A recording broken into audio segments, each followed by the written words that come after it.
अनुज, section 37 किसका? GSTR. 38 2B। 39 3B। निशा भी आई है, ठीक है। 40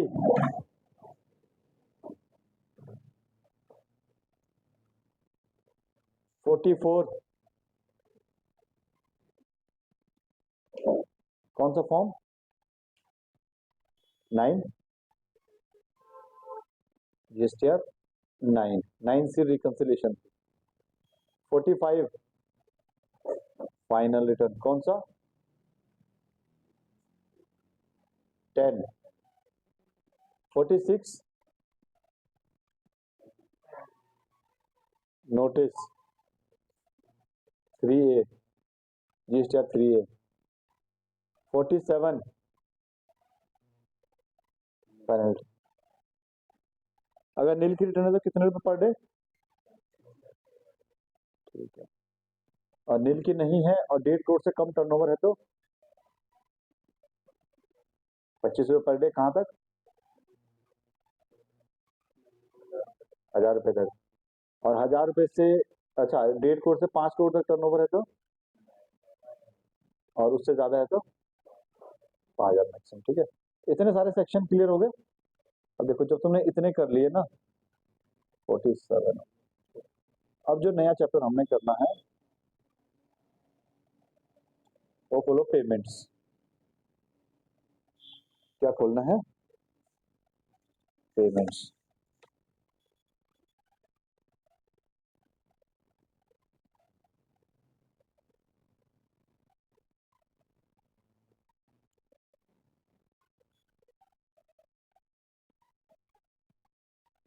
ठीक है, पेमेंट्स।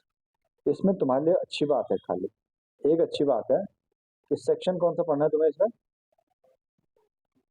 49। सेक्शन कौन सा पढ़ना है? 49 है ना। अच्छी बात कि सिर्फ तुम्हारा एक ही सेक्शन है इसमें, सेक्शन 49, और कुछ रूल्स है। अनुज हंस क्यों रहा है? ठीक है, सेक्शन कौन सा पढ़ना है इसमें? 49। तो ये तो याद हो ही गया, बोलते ही याद हो गया। पेमेंट के लिए कौन सा सेक्शन?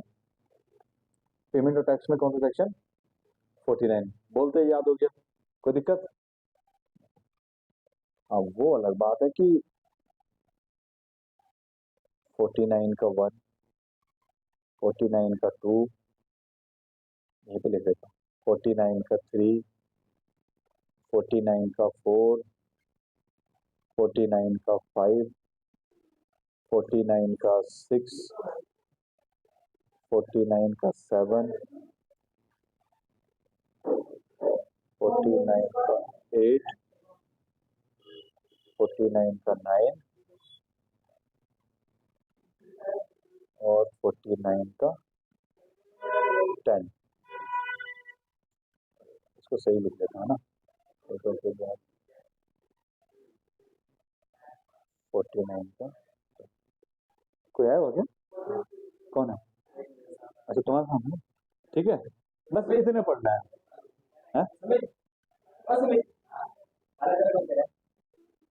ठीक है, देखो हमने कहा एक ही सेक्शन पढ़ना है पेमेंट ऑफ टैक्स में, इंटरेस्ट पेनल्टी लेट फीस सबके लिए सेक्शन 49। अब इसमें मेरी गलती नहीं है भाई साहब, उसका सब सेक्शन 1 है, सब सेक्शन 2 3 4 5 6 7 8 9 10 इतने सब सेक्शन है। तो पर इसमें टेंशन मत लो क्योंकि इसमें याद करने लायक कुछ भी नहीं है। अभी मैं बताऊंगा तो मैं वैसे ही पता चल जाएगा कि कैसे कैसे बात चल रही है। ठीक है, और इस चैप्टर में हमने मेनली पढ़ने भी, एक मैंने इसमें से पार्ट करवा रखा है, बताओ कौन सा करवा रखा है? 49 का एक सबसेक्शन मैंने पहली दूसरी क्लास में करा दिया था, बताओ कौन सा वाला पार्ट कराया?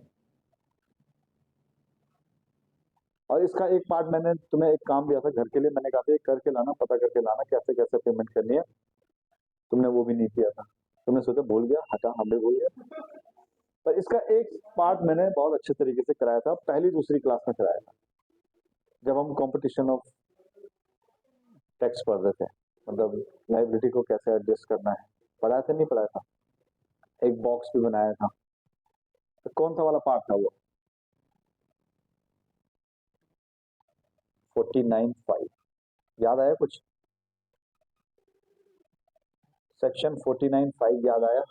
आईजीएसटी का इनपुट रहेगा तो आईजीएसटी से एडजस्ट करेंगे, फिर भी बच रहा है तो सीजीएसटी से, फिर भी कर रहा है तो एसजीएसटी से, एसजीएसटी का एसजीएसटी से ही करेंगे, सीजीएसटी से नहीं करेंगे, सीजीएसटी का सीजीएसटी से ही करेंगे, एसजीएसटी से नहीं करेंगे। याद आया? तो वो है 49(5). अब देखो इसमें बात कैसे करते हैं, ठीक है। सबसे पहले कह रहे हैं कि देखो 49(1) में क्या कह रहा है, ठीक है। आपने कोई पेमेंट करी, टैक्स की पेमेंट करोगे, नेट बैंकिंग से करिए, क्रेडिट कार्ड से करिए, यूपीआई से करिए, एनईएफटी करिए, आरटीजीएस करिए, कुछ भी किया आपने, ठीक है। कह रहे जी हम एक काम करेंगे, ये जो आप पेमेंट करोगे उसको हम क्रेडिट कहाँ करेंगे? कैश लेजर में। एक बनाएंगे कैश लेजर, ठीक है। इसके लिए रूल भी पढ़ेंगे हम आगे, ठीक है, कैश लेजर और इनके लिए, ठीक है। रूल 87, इसकी एंट्री कहाँ करेंगे हम? कैश लेजर में। हाँ, अगर आप कोई भी पेमेंट करते हो, चाहे नेट बैंकिंग से करो, यूपीआई से करो, क्रेडिट कार्ड से करो, डेबिट कार्ड से करो, काउंटर पे जाके करो, कैसे भी करो, अगर कोई पेमेंट आप कैश में कर रहे हो तो उसकी एंट्री कहाँ करेंगे? कैश लेजर में। किसने बोला? सबसेक्शन 1 ने। अच्छा, अब दूसरा आप क्या कर सकते हो, कोई आईटीसी है आपका, आपने सेल्फ असेसमेंट की, मैं थोड़ा थोड़ा लिख रहा हूँ, ठीक है। आपने सेल्फ असेसमेंट की, अपने रिटर्न फाइल कर दी, तो वो जो आपका बैलेंस रहेगा उसको हम कहाँ एंट्री करेंगे? क्रेडिट लेजर में। कहाँ एंट्री करेंगे? क्रेडिट लेजर में। दो लेजर हो गए, कैश लेजर, एक क्रेडिट लेजर। हमने पहले भी बात की थी इसकी थोड़ी बहुत, ठीक है। तो कैश लेजर जो आप कैश में पेमेंट करोगे वो आपके कैश लेजर में जाएगा। क्रेडिट लेजर जो आपका, सपोज मैंने आपसे परचेज की, ठीक है, मैंने आपको टैक्स पे किया तो मेरे लिए आईटीसी हो गया ना, मैंने अपने रिटर्न भरी, मेरा आउटपुट टैक्स था 100 रुपए का, आईटीसी था 500 रुपए का, तो 400 रुपए का जो बैलेंस बच गया कहाँ चला जाएगा? मेरा क्रेडिट लेजर में आगे कैरी फॉरवर्ड हो जाएगा, ठीक है। तो आपने जो सेल्फ असेसमेंट की उसको आप कहाँ करोगे? क्रेडिट लेजर में, ठीक है। अब तीसरा क्या कहता है, फिर से कहता है, देखो कैश लेजर की बात करेंगे हम, क्या करेंगे? जो कैश लेजर में आपका बैलेंस है, जो कैश लेजर में आपका बैलेंस है, उससे आप क्या कर सकते हो, ठीक है। कोई टैक्स की पेमेंट करनी है वो करो, टैक्स की पेमेंट करनी है मतलब, अगर आपके कैश लेजर में बैलेंस है तो उसको आप कहाँ कहाँ एडजस्ट कर सकते हो। सपोज करो मेरा आउटपुट इस महीने कितना हो गया? 10,000 हो गया, और इनपुट मेरा कुछ नहीं है, मान के चलते हैं, तो कैश लेजर में मेरा 10,000 पड़ा हुआ है, तो मैं उस 10,000 को चाहूँ तो इस वाले टैक्स से एडजस्ट कर सकता हूँ, ठीक है। दूसरा और क्या क्या ऑप्शन है, अगर मेरा इंटरेस्ट पेएबल है तो मैं इंटरेस्ट के साथ भी एडजस्ट कर सकता हूँ कैश लेजर वाला बैलेंस, ठीक है। इंटरेस्ट के साथ कोई पेनल्टी लगी है मेरे ऊपर, ठीक है, कोई लेट फी वगैरह कुछ भी है, किसी भी तरीके का टैक्स है, अगर आपके कैश लेजर में बैलेंस पड़ा हुआ है तो आप उसको कहीं भी एडजस्ट कर सकते हो, ठीक है। किसने बोल दिया? 3 ने बोल दिया। 4 वाला कह रहा है, देखो अब हम बात करते हैं फिर से क्रेडिट लेजर की। ये मैं सिर्फ अभी आपको क्या दिखा रहा हूँ, चैप्टर का थोड़ा ओवरव्यू दिखा रहा हूँ, ठीक है। अभी हम एक एक पॉइंट को आराम से पढ़ेंगे। अब 4 किसकी बात कर रहा है? क्रेडिट लेजर की। वो कहता है भैया देखो इसका जो बैलेंस रहेगा ना, आप उसको एडजस्ट कहाँ कर सकते हो? खाली आप उसको सिर्फ टैक्स की पेमेंट के लिए कर सकते हो। टैक्स मतलब आउटपुट टैक्स, टैक्स मतलब कौन सा tax? Output tax. Output tax वो तो रूल के अकॉर्डिंग होगा, ठीक है। आईजीएसटी किसके साथ होना, सीजीएसटी किसके, पर इसको आप किसके साथ कर सकते हो? आउटपुट मतलब अगर आपका कोई इंटरेस्ट है, कोई पेनल्टी है, कोई लेट फी लगी हुई है, तो आपके इलेक्ट्रॉनिक क्रेडिट लेजर में चाहे जितना मर्जी बैलेंस हो, आप उसको उससे एडजस्ट नहीं करोगे। मतलब कहने का ये है, आपका बैलेंस है गवर्नमेंट के पास 10 लाख रुपए, और आपके ऊपर पेनल्टी लगी है 20 रुपए की, 25 रुपए की, तो भैया 25 रुपए आपको कैश में भरने पड़ेंगे। आप ये नहीं बोल सकते कि 10 लाख रुपए मेरे भी तो है, उसमें से कर ले ना, नहीं चलेगा। आपको 25-50 रुपए कैश में जमा करने पड़ेंगे। उसके अलावा और होता है जैसे आरसीएम, रिवर्स चार्ज में आपने कोई टैक्स पे करना है, ठीक है, तो वो भी आप अपने इलेक्ट्रॉनिक जो आपका क्रेडिट लेजर होगा उसके बैलेंस से एडजस्ट नहीं कर सकते। ये सिर्फ कौन सा टैक्स एडजस्ट करोगे आप?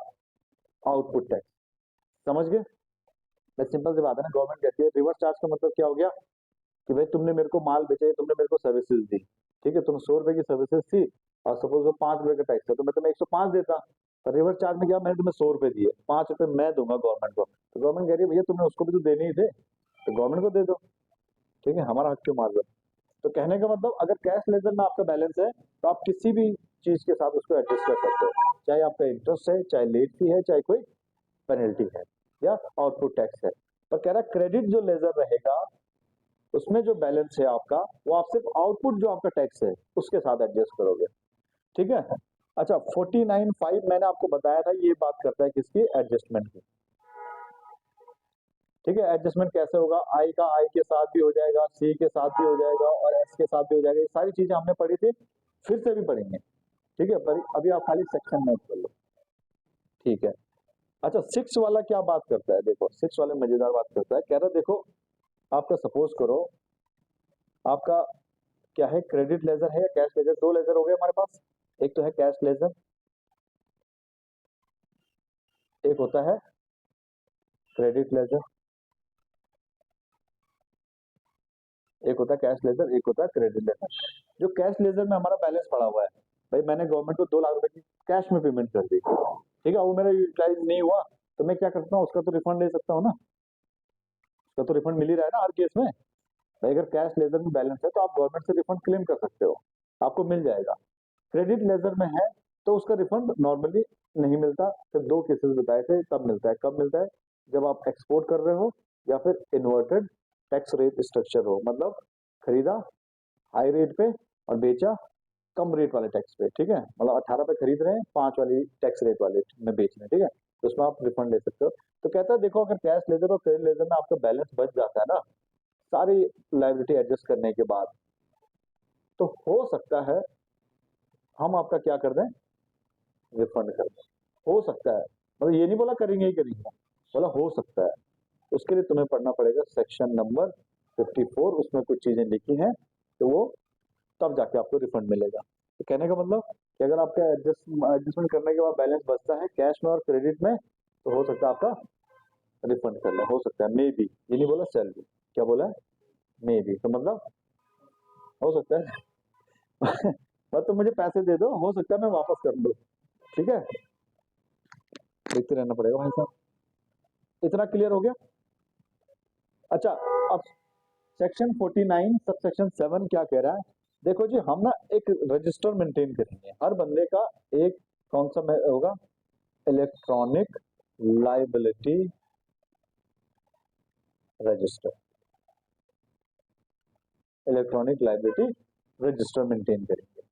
अच्छा इलेक्ट्रॉनिक लाइबिलिटी रजिस्टर जो होगा या लाइबिलिटी लेजर जिसे हम बोल सकते हैं, ठीक है, इसमें वैसे डेबिट क्रेडिट होता है तो लेजर ही होगा वो, ठीक है, रजिस्टर नहीं होना चाहिए, पर ठीक है जो लिखा वो पढ़ेंगे। अगर वो मेंटेन कर रहे हैं तो उसमें बताओ एंट्री कहाँ से आती है, इलेक्ट्रॉनिक लाइबिलिटी रजिस्टर में कहाँ से एंट्री आती है,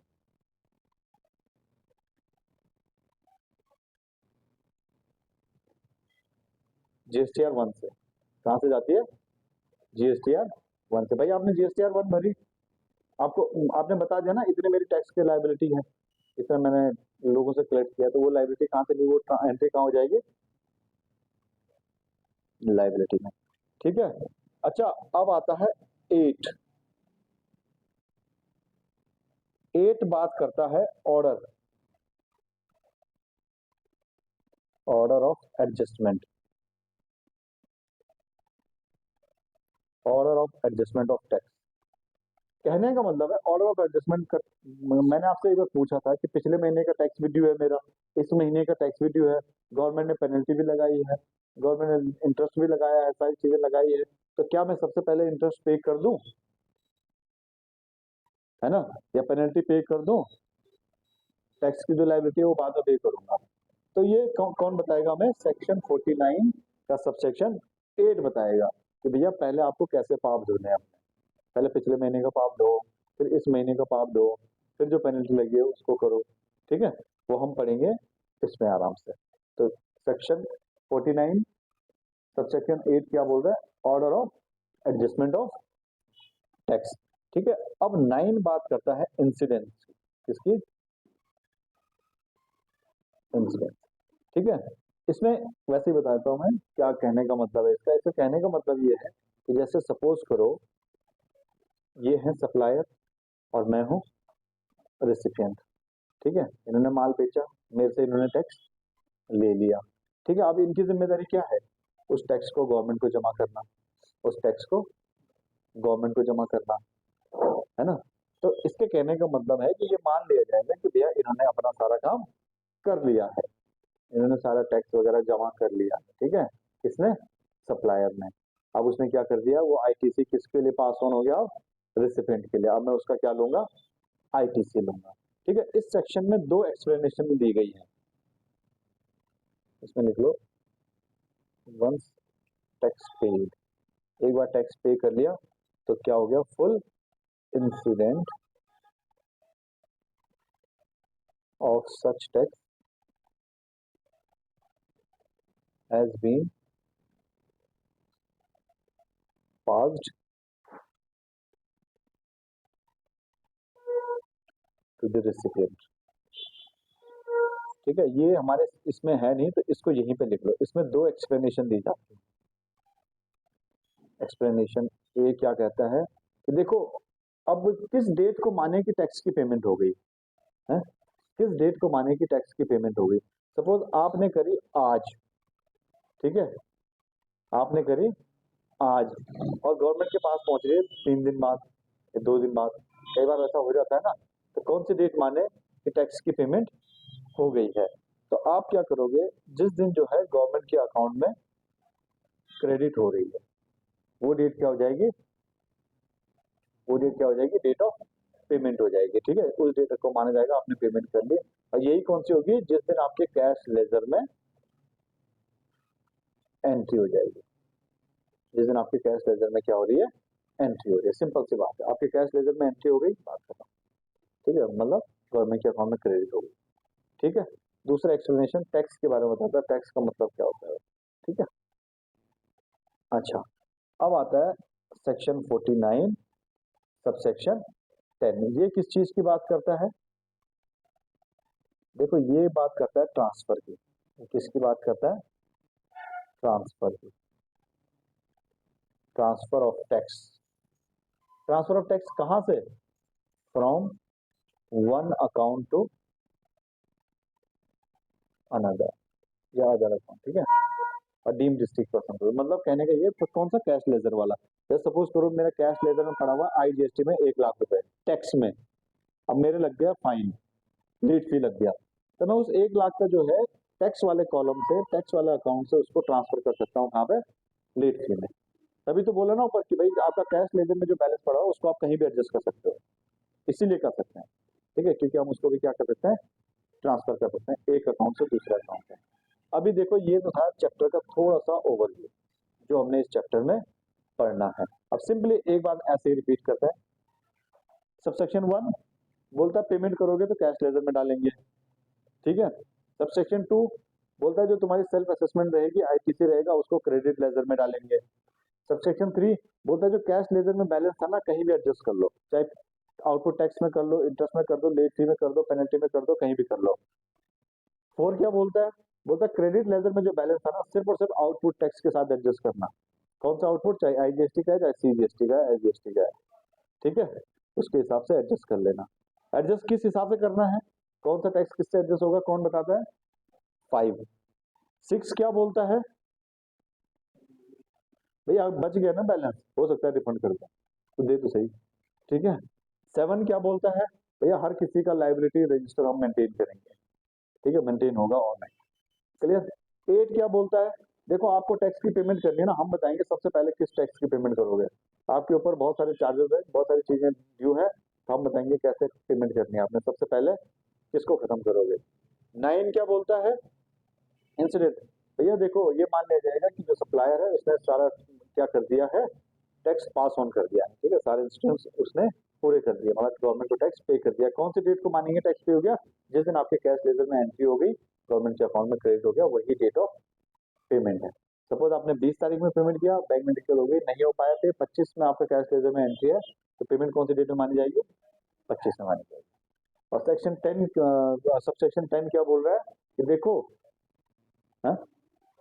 ट्रांसफर ऑफ टैक्स की बात कर रहा है कि भैया एक अकाउंट से दूसरे अकाउंट में ट्रांसफर करना चाहते हो तो उसके बारे में, और वो कौन सा ट्रांसफर होगा, वो क्रेडिट ही कैश वाला ही ट्रांसफर हो पाएगा क्रेडिट वाला में।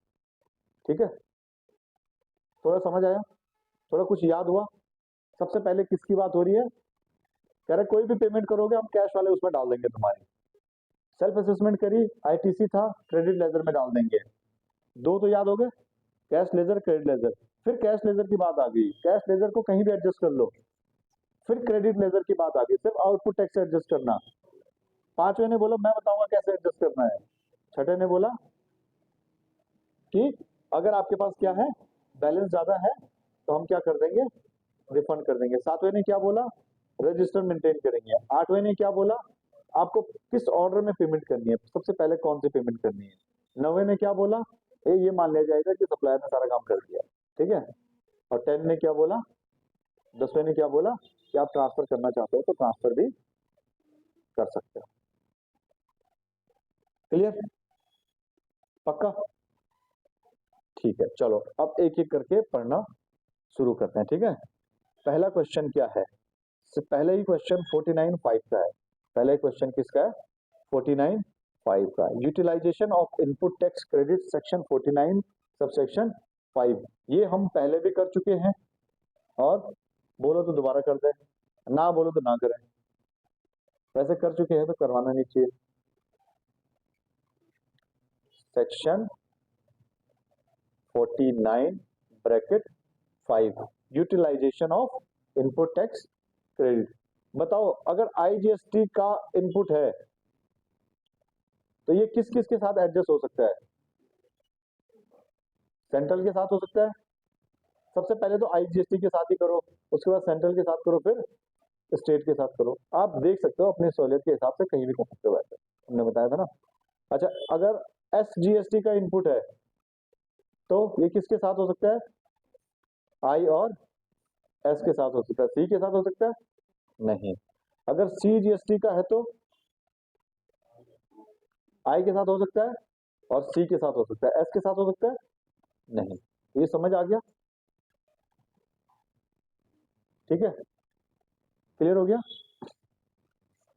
देखो इसमें ना टाइटल में लिखा है 49A और 49B, जो दो सेक्शन लिखे हैं ना, वो यही बात बोलते हैं कि भैया देखो आप आईजीएसटी का इनपुट ऐसे एडजस्ट कर सकते हो। 49B बोल सकता है कि आप टैक्स की एडजस्टमेंट कर सकते हो जैसा गवर्नमेंट बोलेगी उस हिसाब से। तो ये जो बाद में सेक्शन आए, जो रूल आए, उसके हिसाब से हम एडजस्टमेंट कर रहे हैं। ठीक है, हम सिर्फ 49 ही पढ़ेंगे। ठीक है, तो ये वाला पहला क्वेश्चन, ये तो क्लियर है ना, इतना पहले भी कर लिया था, अभी भी रिवाइज कर लिया, कोई दिक्कत इसमें। 49.5 में कोई दिक्कत, 49.5 में कोई दिक्कत, हाँ कोई दिक्कत नहीं, वेरी गुड। अच्छा अब देखो इसके नीचे ही लिखा है 49.8 ऑर्डर। ऑर्डर क्या रहेगा, देखो explain the order of adjustment of tax dues and other dues section 49 bracket 8। देखो कहता है सबसे पहले पता क्या करना पड़ेगा आपको, self assess tax and other dues related to the return of previous tax period. मतलब पिछले महीने की कोई रिटर्न ड्यू थी, सबसे पहले वो भरो भाई साहब, सबसे पहले उसका टैक्स हो पिछले महीने की। उसके बाद कह रहा है इस महीने की जो ड्यू है सबसे पहले वो भरो। इसका मतलब सबसे पहले तो वो टैक्स भरो जो तुमने लोगों से लिया है। समझ में आया नहीं है, सबसे पहले तो वो टैक्स भरो जो तुमने लोगों से लिया है। जो पिछले महीने ले लिया था पहले वो भरो, जो इस महीने लिया है पहले वो, फिर वो भरो। उसके बाद जो हमने तुम पे लगाया है वो तो हम निकलवा ही लेंगे, है ना। तो सबसे पहले कौन सा भरो, जो आपने पिछले महीने लोगों से लिया है वो भरो। उसके बाद इस महीने जो लोगों से लिया है वो भरो। अगर ये भर लिया, फिर उसके बाद हम क्या करेंगे, any other amount payable under this act और the rules made there under including the demand determined under section 73 और 74। टैक्स ड्यू का मतलब हो गया means payable does not include interest. कहने का मतलब जो सेल्फ एसेस में सेल्फ एसेस टैक्स आ रहा था ना, and other dues related to the previous tax period.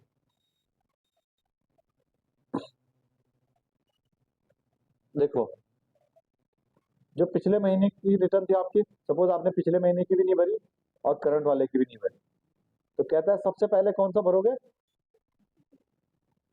पिछले महीने का भरोगे, उसके बाद इस महीने का भरोगे। सबसे पहले पिछले महीने का, फिर इस महीने का। उसके बाद क्या कहता है, एनी अदर अमाउंट पेएबल, उसके अलावा अगर कोई अमाउंट पेएबल है, कोई डिमांड वगैरह तुम्हारी अगर निकाली हुई है, कुछ भी निकाला हुआ है, तो तब लास्ट में इसको पे करेंगे। इसका मतलब हम ये कह सकते हैं, सपोज करो इसकी डिमांड थी 50,000 रुपये, इसकी डिमांड मतलब इसमें बन रहा था 60,000 रुपये, और आपको अदर ड्यूज है कोई 1 लाख रुपए का। कितने का है? 1 लाख रुपए का। ये कितना है? 60,000। ये कितना है? 50,000। ठीक है, अब तुम्हारे पास है 1 लाख रुपए। तुम कह रहे हो भैया इसमें तो जेल में डाल देंगे यदि यार, इस पे तो कम से कम ब्याज व्याज ही लगाएंगे खाली, है ना? तो मैं सबसे पहले ये पे कर दूं, बोले ना, सबसे पहले ये 50 पे कर, फिर ये पे कर, फिर लास्ट में ये वाली पे। समझ गए? तो सबसे पहले पिछले महीने का, फिर इस महीने का, फिर उसके अलावा अगर कोई और डिमांड है तो वो वाली पे कर। समझ गए? ये रहेगा ऑर्डर पे करने का। वो अलग बात है कि जैसे ये टैक्स था 50,000 रुपये, अगर इस पे इंटरेस्ट लगा हुआ है तो ये थोड़ी बोलेंगे कि भैया इंटरेस्ट तुम यहाँ पे करना, इंटरेस्ट तो इसी के साथ पे करना पड़ेगा ना, इंटरेस्ट इसी के साथ पे करोगे। इसी ये वाली रिटर्न लेट भरी, लेट फी लग रहा है तो ये भरना पड़ेगा। ठीक है, इंटरेस्ट और लेट फी साथ में ही भरना पड़ेगा। कोई और डिमांड है, ठीक है, चोरी चकारी की तुमने, फिर गवर्नमेंट ने तुम्हारे ऊपर केस लगा रखा है, तो तब तुम्हें वो बाद में पे करना है, पहले ये दोनों पे करना है। ठीक है, बाद में भी ये नहीं कि भैया ये पे करना था 20 तारीख को, ये मैं अगले साल पे करूंगा, फिर उसके अगले साल ये करूंगा, फिर इसका नंबर आएगा, ऐसा नहीं, टाइम देंगे। ठीक है, इतने दिन में पे कर देना, मैं तो सीधी सी बात है।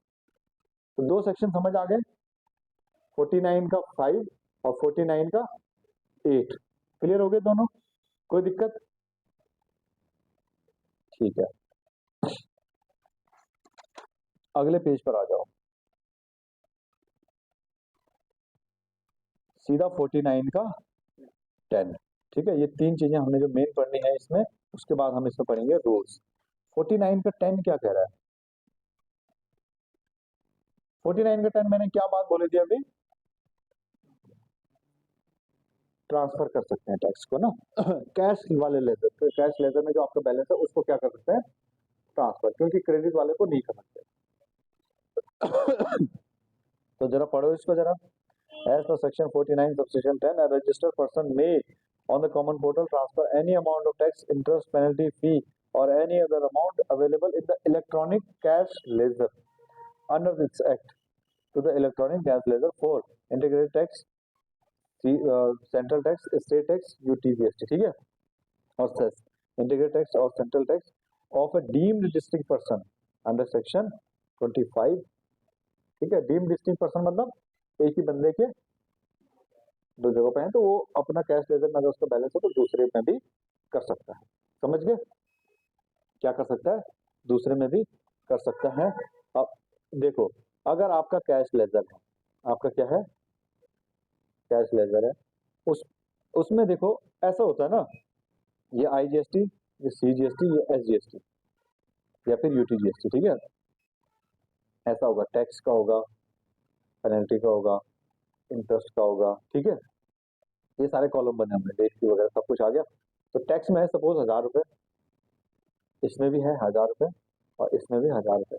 यहाँ कुछ नहीं है, यहाँ कुछ नहीं है, इनमें कुछ नहीं है तुम्हारा कैश लेजर में। ठीक है, ये बैलेंस है। तुमने रिटर्न भर दी लेट, तुमने रिटर्न भर दी लेट। ठीक है, अब तुम्हारा क्या लगेगा? सपोज करो 1,000 रुपये, मान लेते हैं 100 रुपये जो है, 1,000 रुपये एसजीएसटी लग गया और सीजीएसटी लग गया, 1,000 ही मान लो यार, चलो छोड़ो बात। ठीक है, 1,000 रुपये क्या लग गया? लेट फी लग गया। क्या लग गया? लेट फी लग गया। हालांकि आपकी डिमांड कुछ नहीं है, बस लेट फी तो भरना ही पड़ेगा, रिटर्न लेट हुई है तो आप क्या करोगे? जब आप जाओगे चालान भरने के लिए, रिटर्न भरने के लिए, तो वो आपको बोलेगा कि भैया आपका जो है ना लेट फी लगा हुआ है, और आपको लेट फी वाला जो अकाउंट है, लेट फी वाला जो अकाउंट है उसमें बैलेंस कुछ नहीं है कैश लेजर में, तो आप पे करो। आप क्या करो? पे करो। तो आप क्या करोगे? एक फॉर्म भरोगे, PMT 09, यार 06 किसने बोला? ये कहाँ लिखा है? PMT 09, और बोलते भी ऐसे कॉन्फिडेंस है, PMT 09। ठीक है, कौन सा फॉर्म भरना है? PMT 09। आप क्या करोगे फिर? इसमें से जैसे सीजीएसटी और एसजीएसटी लगा था ना, इसमें से ये 1,000 रुपये यहाँ ट्रांसफर कर दोगे, इसमें से यहाँ ट्रांसफर कर लोगे लेट फी वाले अकाउंट में। फिर आप क्या करोगे? रिटर्न भरोगे, तो वो बोलेगा ठीक है, एग्री, मुझे टैक्स मिल गया, बात खत्म। ठीक है, इसमें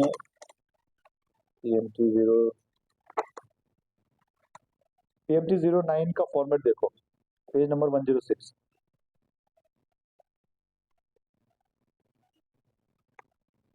दिख गया? ठीक है, जीएसटी वगैरह हो गया, सब कुछ हो गया। नीचे देखो आ रहा ना, detail of amount to be transfer from one account to another ना। तो देखो कहाँ से कर रहे हो, टैक्स से कर रहे हो, इंटरेस्ट से कर रहे हो, पेनल्टी फी अदर कहीं से कर रहे हो, और कहाँ करना है, टैक्स में करना है, पेनल्टी में करना है, कहाँ करना है। ठीक है, क्लियर? ये फॉर्मेट इस तरीके का होता है, PMT09 ऐसे भरना है हमें। ओके, क्लियर हुआ?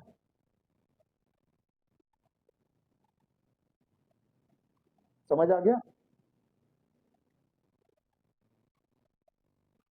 समझ आया नहीं आया?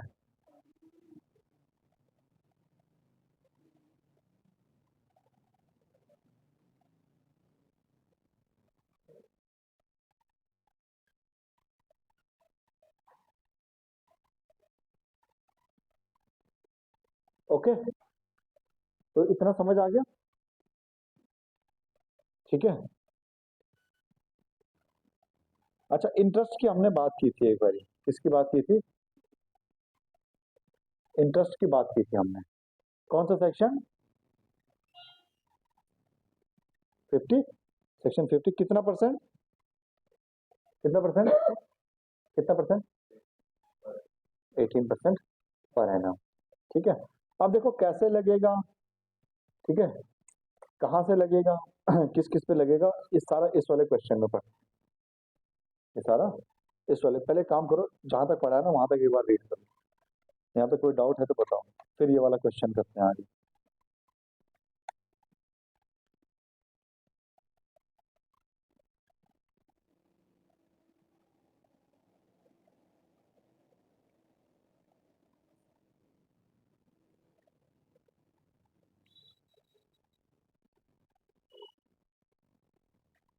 वैसे मुझे पता है तुम्हें कोई डाउट नहीं होगा।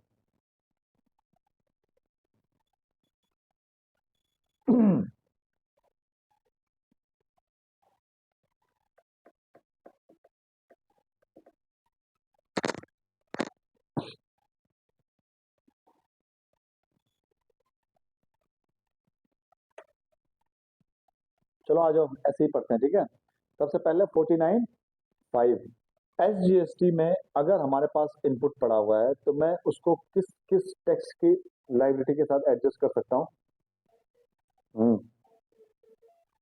ठीक है, अगर सेंट्रल का पड़ा हुआ है तो, CGST का पड़ा हुआ है तो CGST, और अगर IGST का इनपुट पड़ा हुआ है तो मैं किसके साथ कर सकता हूँ? हाँ, सबके साथ कर सकता हूँ। ठीक है, ठीक है, 5 हो गया। अगर मेरा जो है, कौन सा महीना चल रहा है? अप्रैल चल रहा है। मैंने जनवरी की रिटर्न भी नहीं भरी, फरवरी की भी नहीं भरी, और मार्च की तो अभी आई रही है। ठीक है, और मेरे अलग से डिमांड भी आई है कुछ लाख रुपए की। तो मैं सबसे पहले कैसे पे करूंगा? सबसे पहले कौन से महीने की? जनवरी की, फिर मार्च की, और उसके बाद जो मेरी बाकी डिमांड है वो करनी है। ठीक है, क्या मैं कैश लेजर का बैलेंस एक अकाउंट से दूसरे अकाउंट में ट्रांसफर कर सकता हूँ? मतलब अगर मेरा टैक्स में पड़ा है तो क्या मैं उसको इंटरेस्ट में या पेनल्टी में ट्रांसफर कर सकता हूँ? क्रेडिट लेजर का नहीं कर सकते। कौन सा फॉर्म भरना पड़ेगा? कौन सा फॉर्म भरना पड़ेगा? कौन सा? हाँ, कौन सा? 09 PMT09 भरना पड़ेगा। इतनी चीजें क्लियर हो गई? अगर इतनी क्लियर हो गई तो फिर तो मजा आ गया। अब मैंने बात की थी पेमेंट अगर लेट हो गई तो इंटरेस्ट की। ठीक है, पेमेंट लेट कर दी तो इंटरेस्ट की। कितना परसेंट इंटरेस्ट? 18%। ठीक है, और 18% साल का। सेक्शन कौन सा? 50। देखो अब क्या कहता है, जैसे सपोज करो, क्या कहता है, the interest shall be calculated from the day succeeding the day on which the tax was due to be paid where the input tax credit has been wrongly availed. देखो मैं बताता हूँ, आपने सपोज करो 20 अप्रैल 2024 को रिटर्न भरनी है, मार्च की भरनी है, नहीं भरनी? ठीक है ना, ड्यू कब है पे करने के लिए? सपोज आपका टैक्स बन रहा है 1 लाख रुपए, कितना बन रहा है? 1 लाख रुपए, ठीक है। तो ये 20 अप्रैल को ड्यू है और आप इसकी पेमेंट कर रहे हो 1 मई को। कब कर रहे हो? 1 मई को। तो इंटरेस्ट कब से कैलकुलेट होगा और कहाँ तक कैलकुलेट होगा? इंटरेस्ट आपका कैलकुलेट होगा 21/4 से कहाँ तक? यहाँ तक, जहाँ तक आप पे कर रहे हो। क्लियर हो गया है ना? समझ गए? एक तो ये चीज लिखा है इसमें। दूसरा कहता है आईटीसी रॉन्गली अवेल्ड, मतलब आईटीसी रॉन्गली अवेल्ड का मतलब आपके जीएसटीआर 2B में कोई ऐसा अमाउंट आ रहा था जिसका आपको आईटीसी नहीं लेना था, जिसके लिए आप एलिजिबल नहीं थे, फिर भी आपने ले लिया, फिर भी आपने ले लिया। तो उसका क्या होगा भाई? सपोज करो आपने 20/4 को उसका आईटीसी ले लिया और फिर आपको होश आया बाद में, एक यहाँ चलते हैं, जून वाले रिटर्न भर रहे थे आप, तो आपने 20/6/2024 को वापस कर दिया, रिवर्स कर दिया उसको। तो मैंने कहा वेरी गुड, आपने रिवर्स कर दिया। बस एक काम कर लो, ये जो बीच का टाइम है ना, इसका हमें क्या दे दो? इंटरेस्ट दे दो। कितने दिनों का क्या दे दो? इंटरेस्ट दे दो। ईमानदारी तो तुमने दिखाई है, पर तुम नहीं दिखाते तो हम तब भी निकाल देते, ठीक है। तो इसका मतलब चुपचाप से दे दो। अगर नहीं होगा तो लोग इसका मिसयूज कर सकते हैं ना, यहाँ पे खामा खा एटीसी कर देंगे, बाद में जिस टाइम पे बिल ले लिया, अपना काम कर लिया, तो यहाँ पे रिवर्स कर दिया, बोल दे कर तो दिया।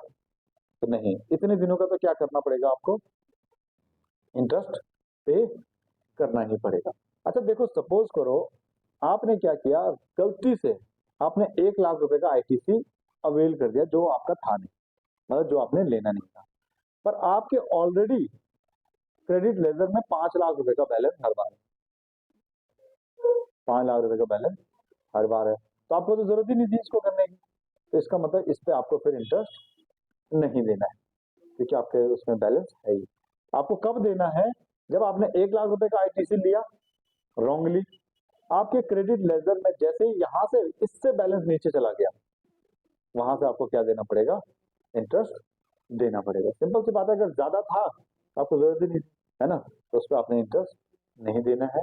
अगर कम हो गया, जिस दिन जैसी बैलेंस कम हुआ क्रेडिट लेजर में, आपको क्या देना पड़ेगा? इंटरेस्ट देना पड़ेगा। समझ गए? तो इंटरेस्ट वाली कहानी सारी की सारी ये लिखी है। अब कहता है कि जब आपने यूज किया है, जिस दिन आपने यूज कर लिया, तो यूटिलाइजेशन की डेट किसको मान लेंगे? या तो देखो, कौन सी डेट, जो डेट, अब जैसे हमने कहा 20/4 को आपको पे करना था, ठीक है, आपको पे कब करना था? 20/4 को। आपने रिटर्न भर दी 15/4 को, आपने यूटिलाइज कब कर दिया? 15/4 को यूटिलाइज कर दिया, 15/4 को ही क्या कर दिया? यूटिलाइज कर दिया। तो आप क्या करोगे? देखो भाई साहब, ऐसा है, कौन सा वाली केस की बात हो रही है? रॉन्गली अवेयर्ड की, ठीक है। आपने कब यूटिलाइज कर दिया? 15/4 को। तो कहता है इन दोनों में से विच एवर इज अर्लियर, जो पहला माना जाएगा, जो डेट पहले होगी, या तो 20/4 या फिर 15/4। आपने 20/4 की रिटर्न 25/4 को भरी, तो कौन सी डेट मानी जाएगी? ये। आपने 20/4 की रिटर्न 15/4 को भरी, तो कौन सी डेट मानी जाएगी? ये। आपने यूटिलाइज कर दिया जो आपका आईटीसी था नहीं, आप 15/4 से 20/6 तक का इंटरेस्ट चुपचाप से दे दो। समझ गए?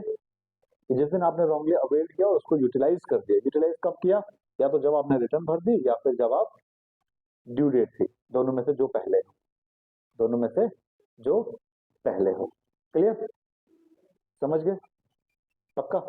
एक बार पढ़ो जरा यहाँ से यहाँ तक।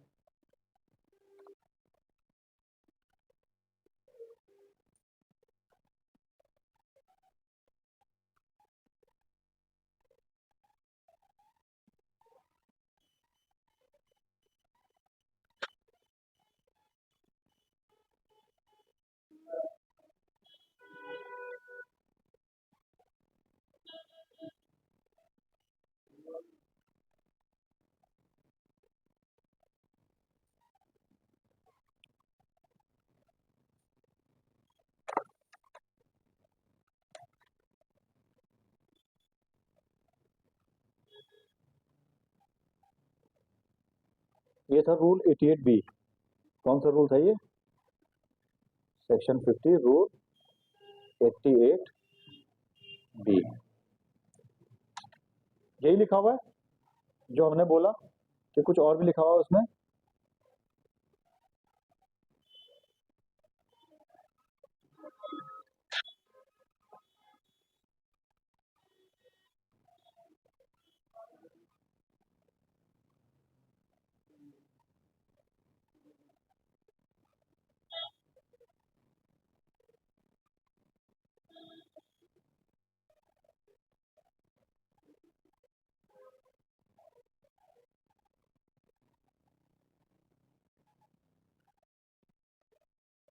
ठीक है, देखो एक बार रूल की लिस्ट देख लो जो भी इसमें पढ़नी है हमने, ठीक है। 85 किस चीज का है? इलेक्ट्रॉनिक, जो आगे पढ़ेंगे हम, ठीक है। लाइबिलिटी रजिस्टर, ठीक है। रूल अगला आता है 86, ये है इलेक्ट्रॉनिक क्रेडिट लेजर, ठीक है। ऐसे ध्यान रखना है, ये लेजर लिखा है, ठीक है। तो यार तुम बोलोगे कहाँ पे लेजर लिखा है, ये बताओ।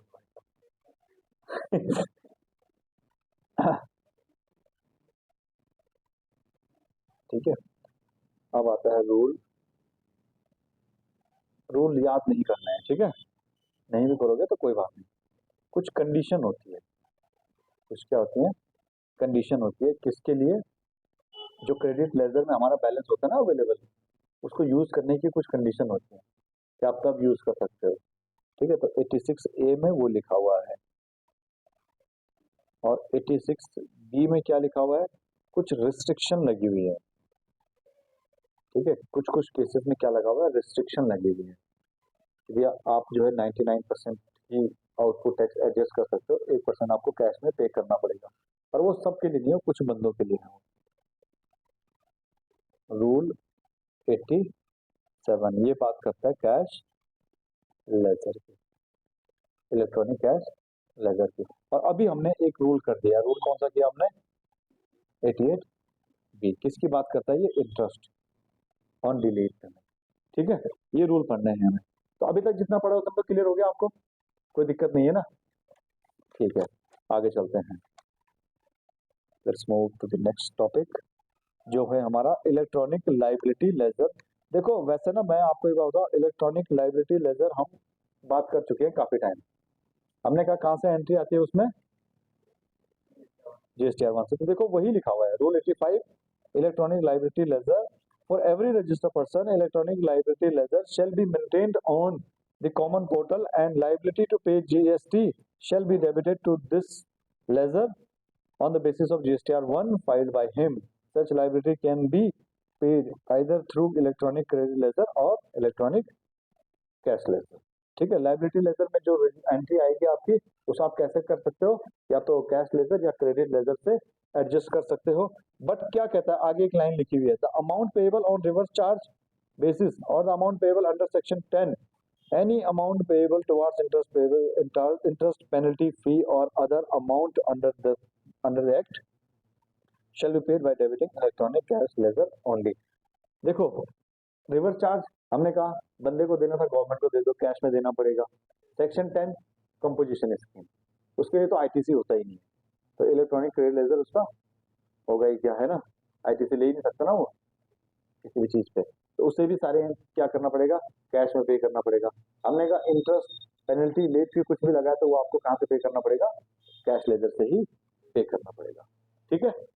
क्लियर हो गया भाई? आपने गवर्नमेंट को पेमेंट की तो 49 का सबसेक्शन 1 ने क्या बोला, हम कहाँ एंट्री कर देंगे? कैश लेजर में। उस कैश लेजर को आप यहाँ इन चीजों के लिए यूज कर सकते हो, चाहे आप जीएसटीआर 1 से जो आपके हमने इलेक्ट्रॉनिक लाइबिलिटी लेजर में आपकी एंट्री की है उसको एडजस्ट कर लो, या फिर कोई इंटरेस्ट था, कोई पेनल्टी था, कुछ भी था, तो आप उससे भी एडजस्ट कर सकते हो, ठीक है। तो 85 रूल क्या कह रहा है? इलेक्ट्रॉनिक लाइबिलिटी लेजर रहेगा, हर बंदे का हम मेंटेन करेंगे। कॉमन पोर्टल जो रहेगा gst.gov.in पे हमारा मेंटेन होगा इलेक्ट्रॉनिक लाइबिलिटी लेजर। कहाँ से एंट्री आएगी? जो आप जीएसटीआर 1 भरोगे वहां से एंट्री आएगी। अगर जीएसटीआर 1 आपने भरी है, वहां से जो एंट्री आई है, ठीक है, लाइबिलिटी लेजर में, उसको आप चाहे तो कैश लेजर से पे कर लो या फिर क्रेडिट लेजर से पे कर दो, ठीक है। क्लियर? पर जो रिवर्स चार्ज वाली लाइबिलिटी होगी, इंटरेस्ट वाली होगी, लेट फी वाली होगी, कोई अदर डिमांड है तो उसको कहाँ से करना पड़ेगा, सिर्फ और सिर्फ कैश लेजर से। वो तो सिर्फ कैश में देना पड़ेगा। 10 लाख रुपए का आईटीसी गवर्नमेंट के पड़ा है, पड़ा रहने दो, 50 रुपए की लेट फी है तो कैश में बात। ठीक है, समझ में आ गया? आया समझ नहीं आया? मैं तो सोच रहा था चैप्टर आज खत्म कर लें, पर मुझे लग रहा है कि ना करे तो ज्यादा बढ़िया है ना, क्योंकि तुमने सेक्शन भी याद करना ही है। रूल मत याद करना, पर इन सेक्शनों पे एक बार नजर मार लेना। इतने बढ़िया तरीके से मैंने तुम्हें लिख के दे दिया। एक बार फिर से रिपीट करें लास्ट में, ठीक है? उसके बाद आज इतना ही करते हैं, कल आगे करेंगे।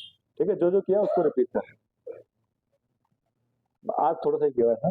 ठीक है, section 49 payment of tax, interest, late fee, ठीक है, और एनी अदर टैक्स, ये सेक्शन है। 49(1) बोलता है आप कोई भी पेमेंट करो, नेट बैंकिंग से करो, क्रेडिट कार्ड से करो, डेबिट कार्ड से करो, यूपीआई से करो, चाहे काउंटर पे जाके करो, एनईएफटी करो, आरटीजीएस करो, कहाँ कर देंगे आपकी एंट्री? कैश लेजर में कर देंगे। सेक्शन 49 ब्रैकेट 2 बोलता है आपका आईटीसी है, सेल्फ असेसमेंट आपने कर दी है, जो आपका आईटीसी है उसको कहाँ ट्रांसफर कर देंगे? इलेक्ट्रॉनिक क्रेडिट लेजर में कर देंगे। सेक्शन 49 ब्रैकेट 3 क्या बात करता है? कैश लेजर का बैलेंस कहीं भी एडजस्ट कर लो, किसी में भी एडजस्ट कर लो। 4 क्या बोलता है? सेक्शन 49 ब्रैकेट 4 क्या बोलता है?